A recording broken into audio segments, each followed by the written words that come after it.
So I'm going to turn the program over to Andreas to introduce our speaker. Hello, And everybody. Can you hear me? Oh, Can you hear me? yes. Am I on the phone? Yes. Okay. I can hear you. Well, I'm really pleased to introduce Tim Hayden today as our speaker. I've known Tim for close to 20 years. We've worked together in a lot of different ways. We started out as program partners, sitting across the table from each other, trying to do river restoration work and salmon restoration work. And then after a while, he just hired me and brought me over to his side of the table. So he's a great manager, good friend. He's got, and they're doing amazing, innovative work on the Yurok tribe. And so I'm really looking forward to hearing all about it. So, Tim. Well, wow, thank you, Andreas. That was really humbling. Thank you. And thank you all for inviting me to speak. And I'm very happy to share our work up on the Klamath and Trinity Rivers. I don't know if you've noticed, I've been squinting at the screen here all morning, and I just realized I'm wearing my daughter's glasses. So thank you. Saved me. So, all right, now I can see. So yeah, thank you. I guess I have a couple things here. I have a presentation, but maybe I'll start off with an introduction first and a little bit of background on the Yurok tribe and the work that we've done. Well, for the last couple decades, well, forever, but in the last couple decades, we've really done a lot in terms of our lands acquisitions and land management efforts. But first, let me give you a little bit of background about myself. As I mentioned, I'm the Deputy Executive Director for Natural Resources for the Yurok Tribe. I've worked for the Yurok Tribe for about 24 years now, and I was originally hired as a tribal fisheries technician back in the 90s, and I went to school at Humboldt State, graduated from the fisheries program there, and that was a really great experience, and got very lucky. I started work for the tribe not long after the Yurok Tribal Constitution was signed. So the Yurok tribe's been around for forever, but had really, it's a long story, but after there was a Hoopa Yurok Settlement Act, and in 1993, the Yurok tribe became formally organized as its own tribe, and it signed its constitution. So I started work in 1996, and I've been there ever since, and it's a really great job. I'm a fisheries biologist by training. Work with Andreas, as he mentioned, on a lot of in-stream flow management, and fisheries habitat and fish population monitoring work up on the Trinity River. We did that together for many years. And then, so in 2015,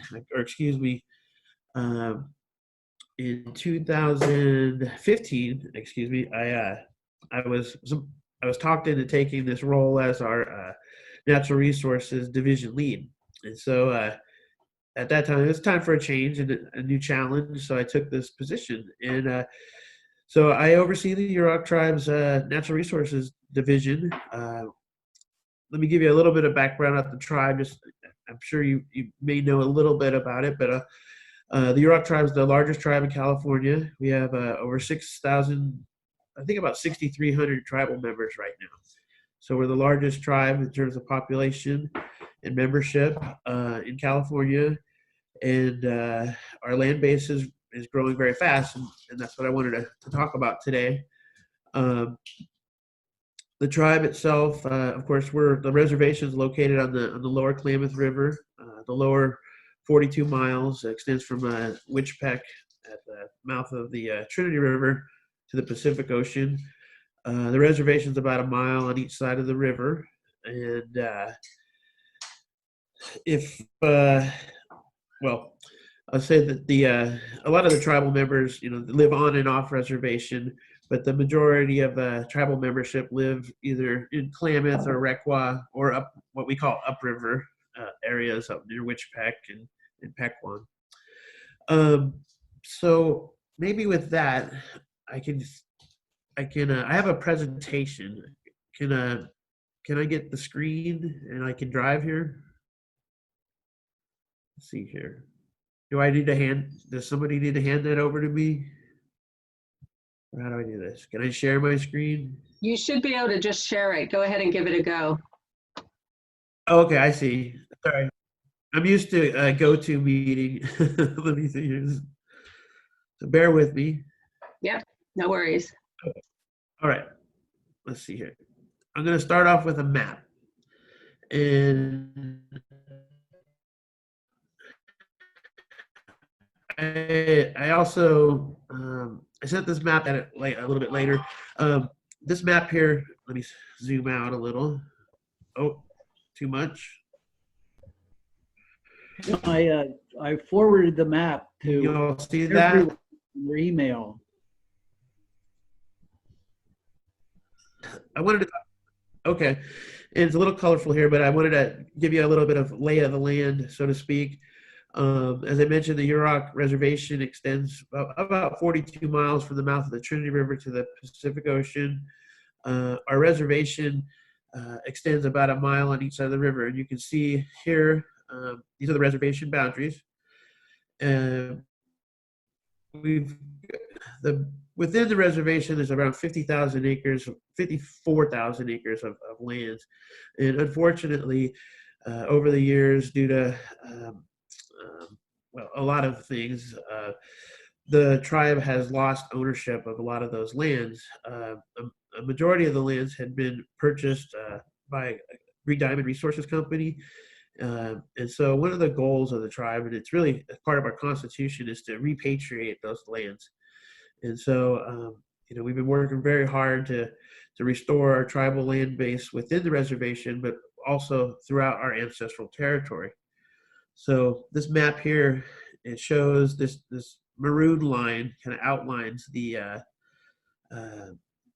extent of the ancestral territory. The Yurok Reservation, except for the private lands here to the south, we've got a lot of federal lands surrounding the Yurok tribes, the reservation. We have Six Rivers National Forest to the east. We've got Redwood National and State Park lands to the south and to the north. And then, of course, we have the Hoopa Reservation also to the south on the lower Trinity River. And so, as I mentioned, one of the main goals of the tribe is to restore our land base, both within and within the reservation, but also throughout the ancestral territory. So we've been working very hard, starting in around 2000. This is actually before my time. I was still working on the Trinity River, but we started to negotiate the Green Diamond Resources Company to commercial timberlands. And so luckily, due to some market forces, some impending endangered species issues, they decided, yeah, sure, let's start negotiating. And so we started down a road of negotiating in some pretty large land acquisitions. So in 2011, we purchased what we call our Cook Kapala properties. And so you can see these areas here that are kind of brownish colored here on the upper end of the reservation. We purchased about 9,000 acres of land. And what was really interesting about that acquisition, it was our first large-scale acquisition. And the way we've financed those properties, we've created the state's first forest carbon project. It's under the California Cap and Trade Program. In 2011, we started we started negotiating with the California. Getting started. The state had not really anticipated involvement from tribes, so we started working with them, and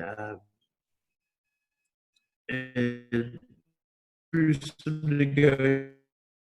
negotiations, tribes were allowed to participate. We decided to develop actually the state's very first forest carbon project. So that project was registered in 2011, and so that was our first project, and it's really been a really great thing for the tribe. It's really allowed us to to fund the acquisitions, but also to support our land management needs, and it definitely put tribal members to work.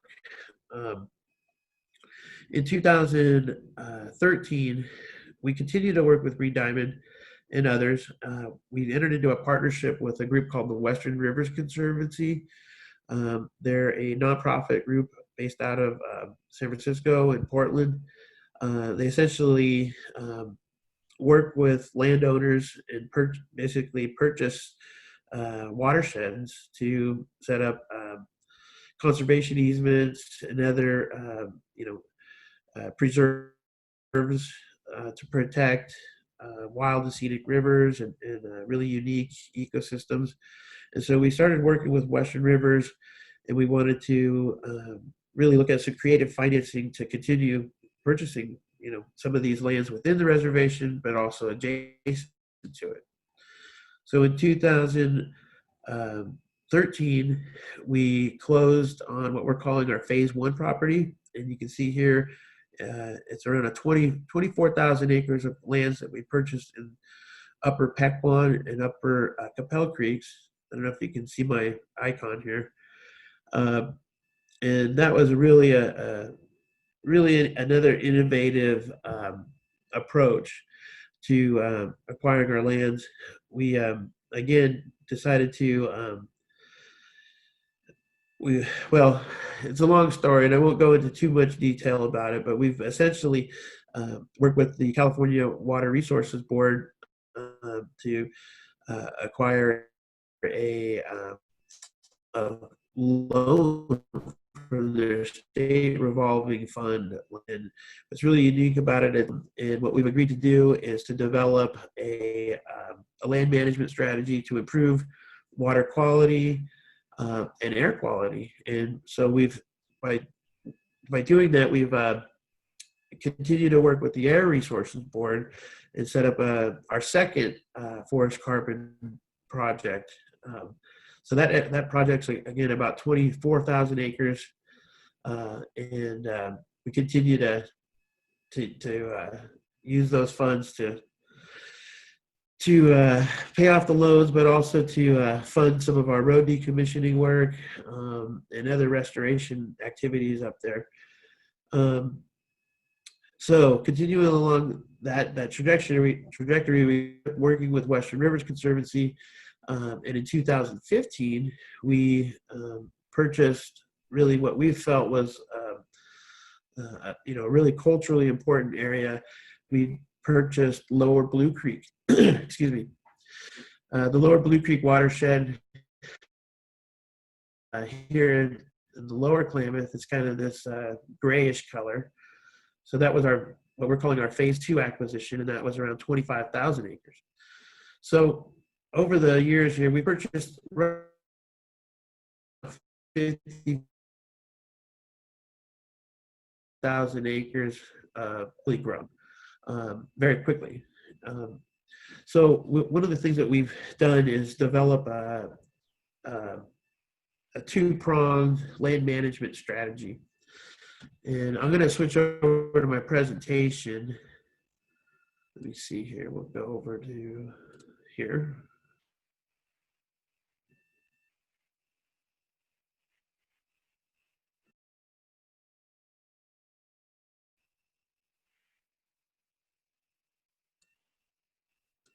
Can you see? So, I wanted to really talk a little bit about, the tribe's culture. The Yurok tribe, as I mentioned, we've been in the area forever. The Yurok tribe, is really a river people. The Lower Klamath and Trinity rivers are really incredibly important to the Yurok tribe. The Yurok tribe, a fishing people, very dependent upon the river for their livelihoods, for their culture. And the Yurok tribe, we've got federally recognized fishing rights for salmon and steelhead and other trust species. And so, the river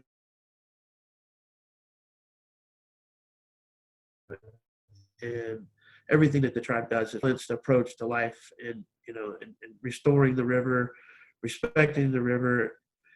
And now that our lands have expanded, what we really want to do is continue that stewardship role, both for the river, for our lands. So, Hey, Tim, we're still it's seeing. really a huge thing. Oh, Hey, really? Tim, we're still seeing Okay. your map, not the presentation.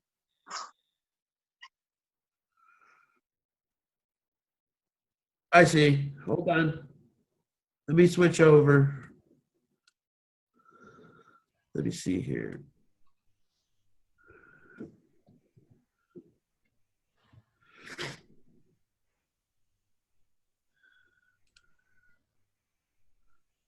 Okay. I think if I you see. All right. share and then reshare with the new one, it'll work. Yeah.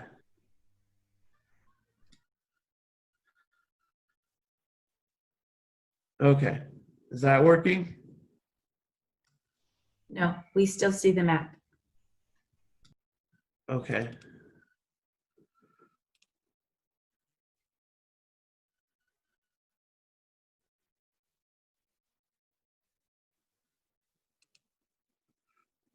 How about now?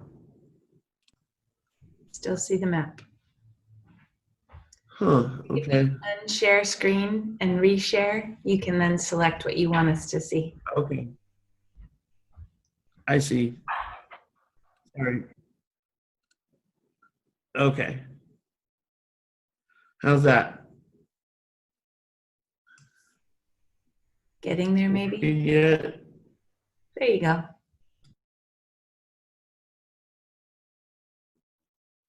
And we can see it.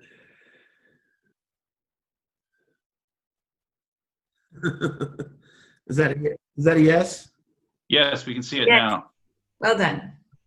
Okay. Sorry about that. Okay. So I'll try to move along here. Let me see here. Let me go over to the slide from the beginning. Okay.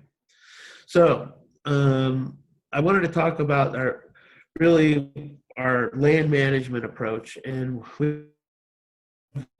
what we've decided to do is we've got a really complex land ownership both on and off the reservation, but we felt from a land management approach we wanted to simplify it and really have what we're calling a Yurok community forest and Blue Creek Forest and Salmon Sanctuary. And so we've developed a pretty comprehensive land management plan. And I started to talk about the Yurok tribe's culture. I just wanted to give you some background about how important really, that land stewardship role is to the tribe. And when the tribe acquired Blue Creek, it was really a huge achievement for the tribe. Blue Creek is a very culturally important place. It's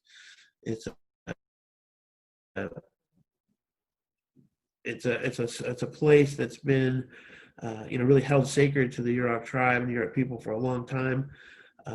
Ecologically, has really diverse fish and wildlife populations. The upper watershed is part of the wilderness area. There's late successional reserve forest on Six Rivers National Forest. And even though the lower watershed's been logged pretty extensively, has a lot of road networks and with commercial, it's relatively pristine. And so Blue Creek is just a really important place for a lot of reasons. And so acquiring those lands back was just a huge accomplishment for the tribe. This is a picture of the mouth of the Klamath River. And again, the river itself is just so important to the Yurok people. This is a picture down in Requa.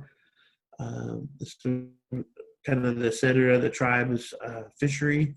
In some years we have well, the Yurok tribe, as I mentioned, has federally recognized fishing rights. So we can use gill nets and other traditional fishing techniques on the river to fish. And this is in some years, and it hasn't been the case in recent years, but in some years we have a commercial fishery. The tribe has rights to fish for commercial purposes, ceremonial needs, and subsistence needs. Fishing is a really huge part of the tribe's lifestyle and culture. People do it, they pass it on. It's a really family affair. They do it as just a way of life. But I wanted to talk again about let me minimize this here. Talk a little bit about our land management strategy. So we've got a two-pronged approach. We've got our community forest lands. So roughly around 22,000 acres we've identified as areas of lands where we want to practice sustainable forestry. We want to do good land management. We want to restore fish and wildlife populations, but we also want to provide economic opportunities for the tribe. We want to be able to, as I mentioned, practice sustainable forestry and uneven aged forest management. We want to meet all of our endangered species recovery goals. But like I said, we want to be able to put tribal members to work, but also provide access to those lands for cultural purposes, so tribal members can do their traditional gathering, gather basket materials, they can hunt, they can fish, and access those lands that were once off limits under private ownership. So then we also have what we're calling our Blue Creek Forest and Salmon Sanctuary. So Lower Blue Creek, as I mentioned, is a very important place. And so we've designated around 15,000 acres of lands that we're not managing for any sort of commercial purposes. But we want to, the primary goal there is to restore those lands to an accelerated transition towards an old growth forest ecosystem. So Lower Blue Creek is kind of a coastal redwood forest, and so it's been commercially managed for many years, and so there's a lot of very dense stands of redwoods and other mixed conifers. We want to go in there and do a lot of active management, and I'll talk a little bit more about that, but we're essentially managing those lands to restore it to an old growth forest ecosystem and restore it for fish and wildlife habitat. Here's a picture of the mouth of Blue Creek. It's a really beautiful place. This is a picture here. You can see the Klamath River here, and Blue Creek flows into it. This is a really special place. It's called Blue Hole, and so Blue Creek is like I mentioned, a really important place for salmon. The creek itself supports a genetically unique population of late fall run Chinook salmon. They're very huge. Some of those fish are really huge. They're really big fish. So the creek itself supports a lot of fish, but it's also a really important thermal refugia area. So where the creek flows into the Klamath, it provides a cold water refuge for fish that are migrating, upriver. And in some years, when the Klamath River when conditions are really poor and it's really hot, this is a very important place. It really provides a refuge for fish. So, I want to talk a little bit about the objectives of the sanctuary. So as I mentioned, we want to restore it into a late successional old growth forest ecosystem. We want to restore complexity and diversity. Right now, a lot of those stands have been managed for commercial, timber harvest. So there's a lot of even aged stands. So we want to do a lot of, thinning work, pre-commercial thinning work, fuels reductions, do some forest health projects. And really the idea, again, is to restore, the connectivity between the upper areas that are wilderness areas and the upper watershed, to restore that with some of the, essentially restore those connections to the Redwood National Park to the south. We're working very closely with a lot of partners. We're working with U.S. Fish and Wildlife Service and the State Fish and Wildlife Service. The Yurok Tribe, we've been working on some plans to restore habitat for Humboldt martin. They've been recently listed as threatened. And so we're working on several management plans for threatened and endangered species. And so we're working really closely with partners, as many partners as we can, to identify Tim? critical habitats, fish and Hey, habitat Tim? projects. Our meeting Yes. officially ends at 8 o'clock, which is now. So can you Okay. try to wrap I'm it wrapping up up. shortly? Okay, thanks. Sure. So, well, thank you. Yeah, I just threw in some pretty pictures here. This is, I mentioned Blue Hole. It's a really important thermal refuge area. And it's really a critical area for migrating fish. So I got a little bit more here. Some of the restoration work on Blue Creek, we're going to continue to do watershed restoration work. So we're going to do a roads decommissioning program. We're doing all sorts of tree planting, and again, working towards restoring habitat for fish and wildlife. And one last thing I want to mention is our work on cultural fire. Fire is a huge problem up here, as we all know. Arson is actually a really big problem up here. So we're really engaging the community and trying to identify fuels reduction projects and working with the community to do cultural burning.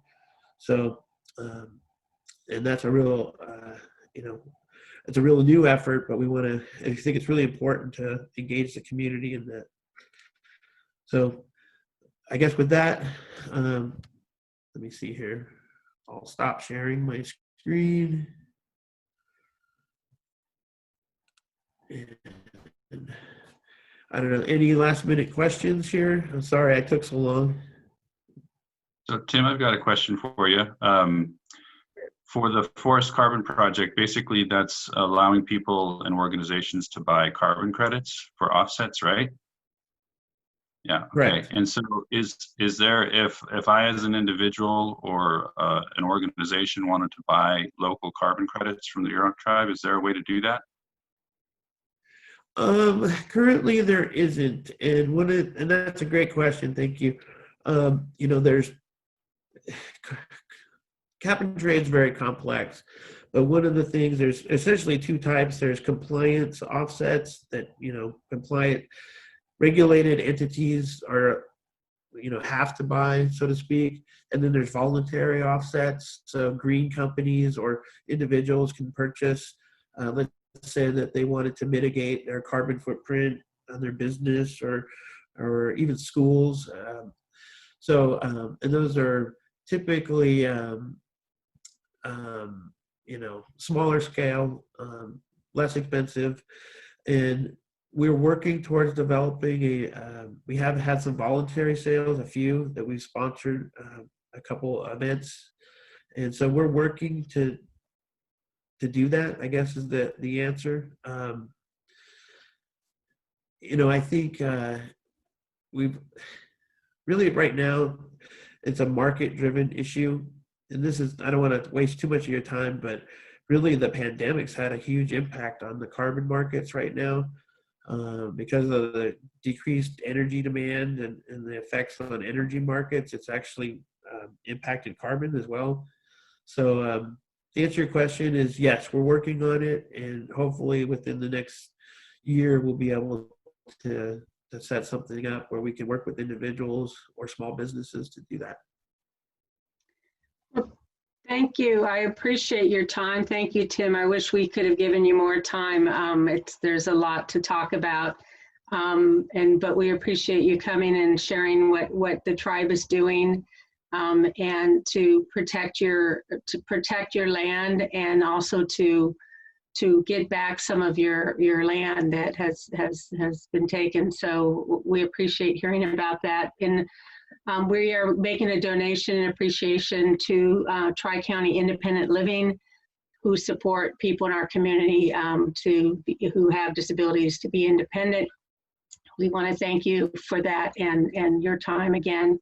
Oh, absolutely. Thank you. Thank you. Yes, and thank you all. Thank you all for the work that you do for our community. It's really, it's a great thing. You guys are doing some good work. So thank you.